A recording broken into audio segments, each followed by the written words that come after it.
Bismillahirrahmanirrahim. Assalamualaikum warahmatullahi wabarakatuh. Anak-anak sekalian, pada pertemuan kali ini kita akan membahas tentang tanda-tanda besar hari kiamat. Kemarin kita sudah belajar tentang tanda-tanda kecil, maka hari ini kita akan lanjutkan materi pelajaran kita tentang tanda-tanda besar hari kiamat.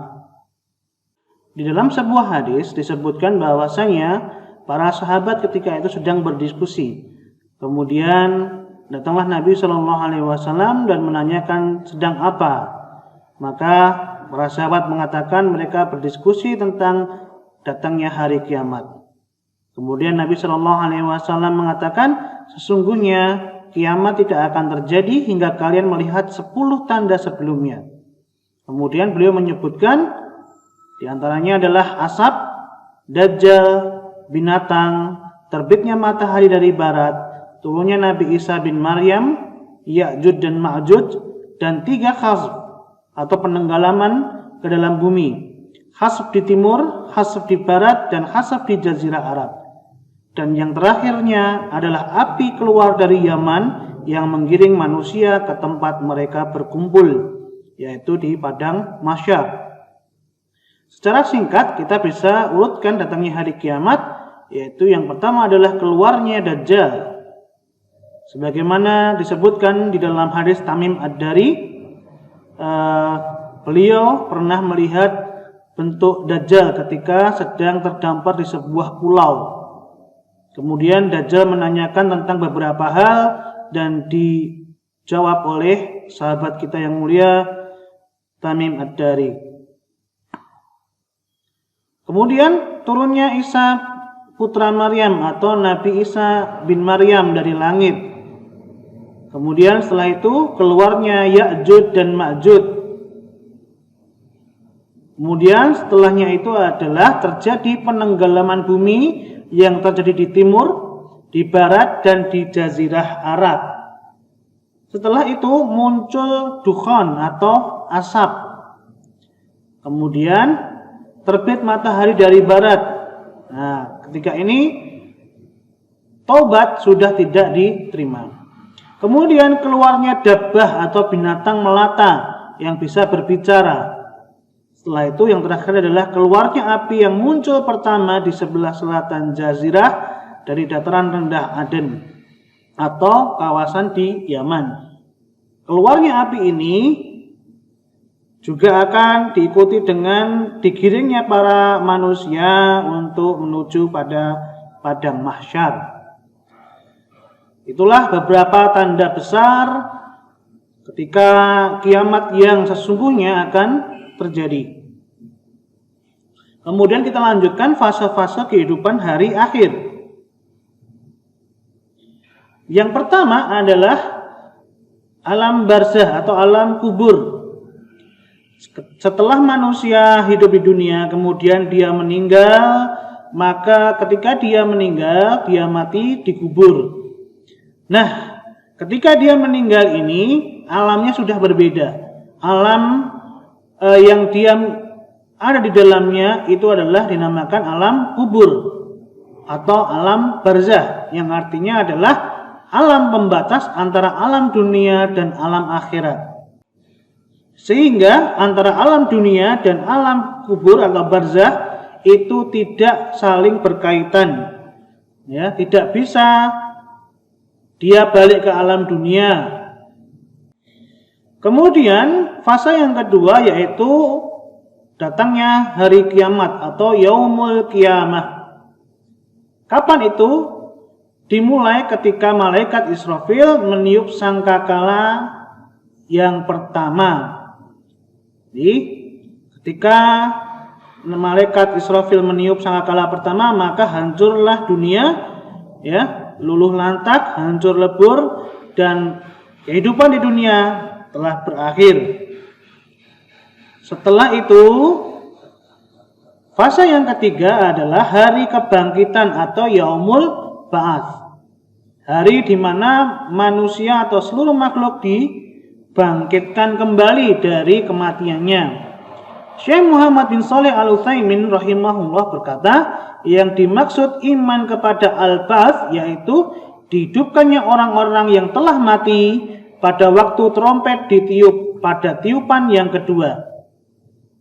Lalu manusia akan berdiri menghadap Rabbul Alamin dalam keadaan tanpa alas kaki, telanjang, tanpa penutup, dan belum dikhitan.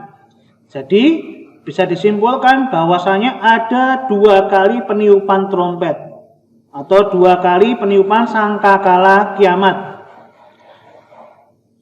Yang pertama adalah ditiup untuk sebagai penanda bahwasanya dunia telah berakhir, dunia telah hancur. Kemudian tiupan yang kedua adalah tiupan untuk membangkitkan manusia atau makhluk, dan kemudian digiring untuk menghadap Allah Subhanahu wa taala dalam keadaan tidak ada atau tanpa alas kaki, telanjang tanpa penutup, dan belum dikhitan. Fanufikha fis suri fasaiqa man fis samawati wa man fil ard illa ma syaa Allah thumma nufikha fihi ukhra fa idahum qiyamun yanzurun. Dan ditiuplah sangkakala, maka matilah siapa yang di langit dan di bumi kecuali siapa yang dikehendaki Allah.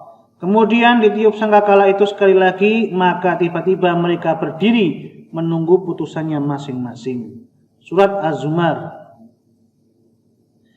Kemudian fase keempat yaitu hari penghimunan. Mereka semua dihimpun, yang di hari itu dinamakan Yaumul Hasyr. Yauma yajma'ukum liyaumil jam'. Dzalika yaumut taghabun.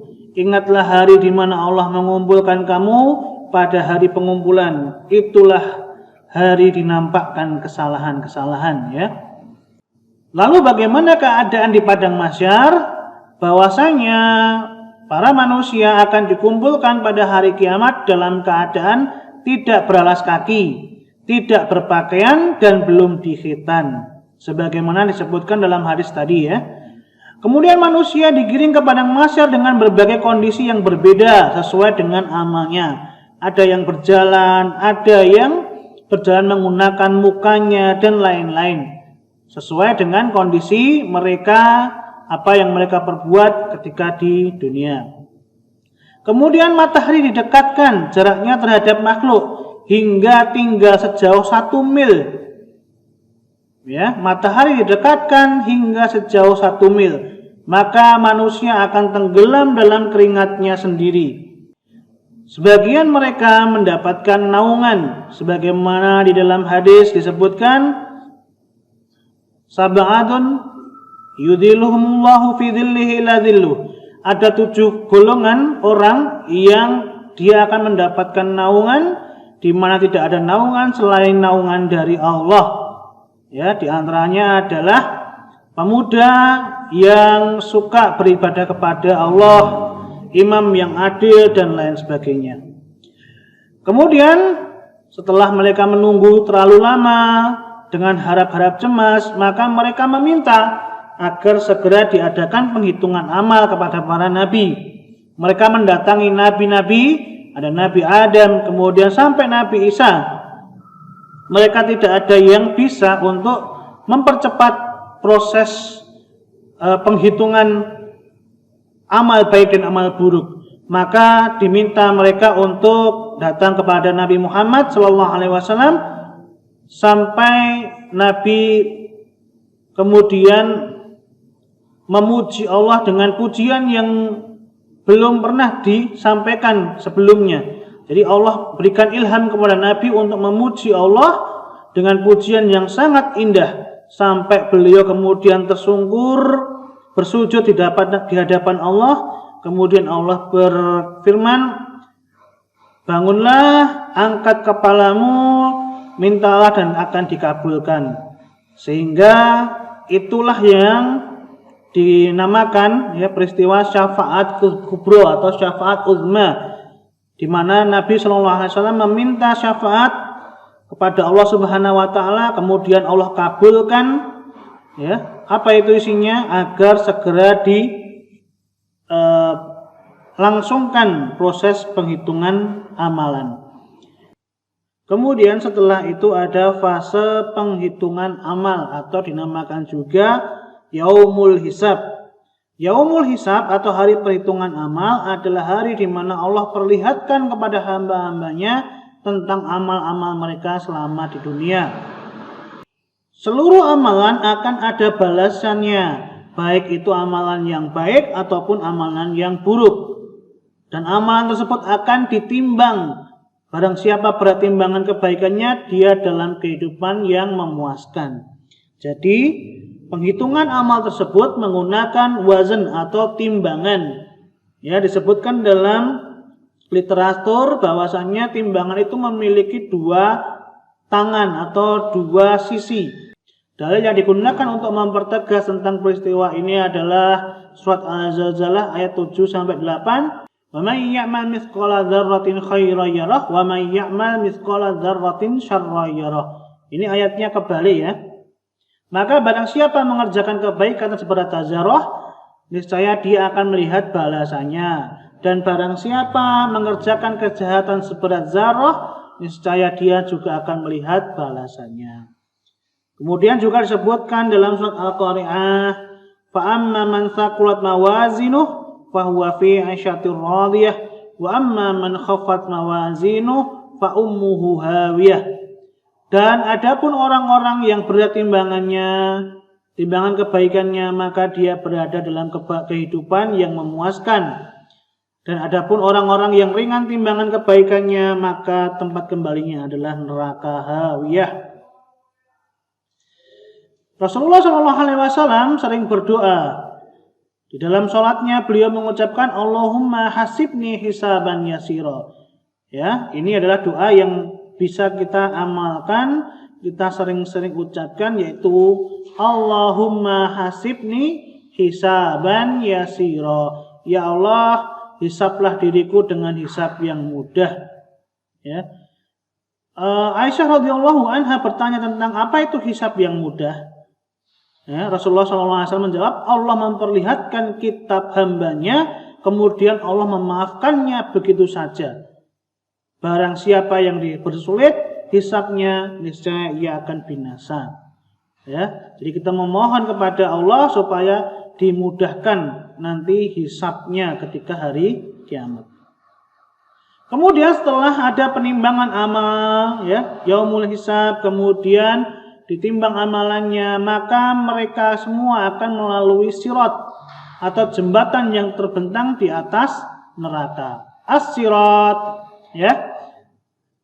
Dan dibentangkan as-sirat di antara kedua punggung neraka jahanam, maka aku dan umatku adalah yang pertama kali melintasinya. Nah, ini keistimewaan umat Nabi Muhammad SAW. Mereka lah orang-orang yang pertama kali melintasi sirat. Tidak ada seorang pun yang berbicara ketika itu kecuali para rasul. Ucapan para rasul ketika itu adalah, Ya Allah selamatkanlah, Ya Allah selamatkanlah, ya. Allahumma sallim sallim, gitu. Kemudian yang terakhir adalah hari pembalasan atau Yaumul Jaza.